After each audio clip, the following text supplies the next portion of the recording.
Vous avez travaillé comme journaliste à City et ailleurs.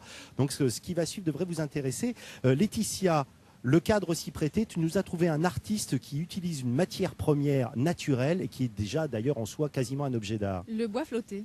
Vous savez ce que c'est le bois flotté? J'adore. Vous adorez? Et regardez, j'ai des lampes, on en voit quelques-unes. Il y a aussi une chaise et une table. Donc à eux-mêmes, ces objets sont déjà des œuvres d'art. Tu le disais, Eric. En fait, le bois flotté, c'est un matériau merveilleux parce qu'il est très sculptural à lui tout seul. Le bois flotté, en fait, c'est tout simplement du bois qui a passé des mois, voire des années en mer, qui s'est chargé de sel et qui a perdu son écorce. Donc en fait, c'est un matériau fabuleux pour C'est pour très après, doux en plus. c'est très doux.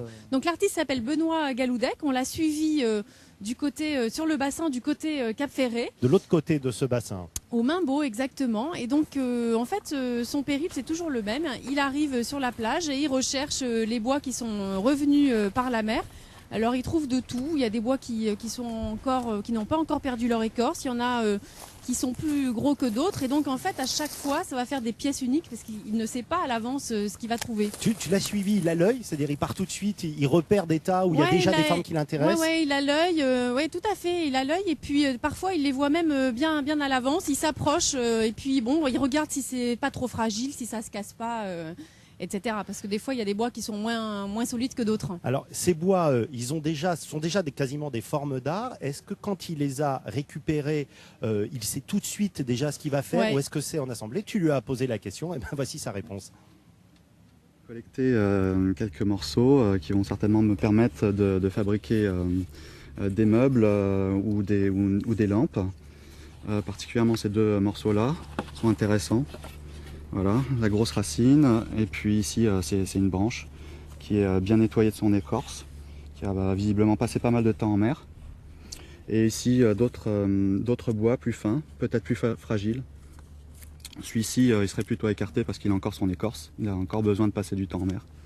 Il a encore besoin de passer du temps en mer. Voilà, et puis en plus il sait reconnaître une racine d'une branche en bois flotté. Moi j'avoue que j'étais incapable, pour moi c'était exactement la même chose. Alors ça c'est la première étape, il va collecter sur la plage. Comment ça se passe ensuite dans son atelier? Alors en fait moi je croyais qu'il rentrait dans son atelier et qu'il se mettait à assembler, à faire ses œuvres d'art, et pas du tout. En fait il y a un long travail, il faut d'abord rincer la sculpture, enfin je l'appelle déjà la sculpture, le bois.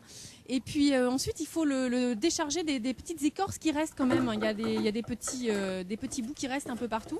Donc voilà, donc c'est un gros travail. Il faut le faire c'est très minutieux. Il faut le faire sur chaque bois. Ensuite, il travaille sans clous ni vis avec des tourillons. Ce sont des petits bouts de bois qui le servent à assembler en fait. C'est 100% bois donc. Voilà, des fois il peut passer sur cet objet-là, c'est une lampe. Il a prévu de passer encore 2 ans dessus, le temps de trouver. Oui, le temps de trouver tous les morceaux de bois qui correspondent à exactement sa recherche. Voilà, il a prévu qu'à peu près ça ferait 2 ans. Donc c'est énorme. Donc à chaque fois ce sont des pièces uniques. Simonetta, vous me disiez, depuis tout à l'heure d'ailleurs, vous caressez ce bout de bois, ce qui prouve. C'est tellement lisse, c'est tellement agréable, c'est un bonheur. Moi, je passe mon temps sur les plages à faire ça, à accueillir.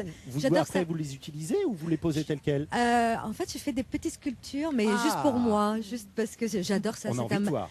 Mais c'est très très sensuel. C'est magnifique, hein. C'est magnifique. Pour ceux qui veulent une déco un peu épurée et végétale. On retrouve bien évidemment toutes les informations sur cet artiste sur notre site france3.fr. Voilà, émission samedi le matin dans la région Aquitaine. Un petit mot sur ce bassin.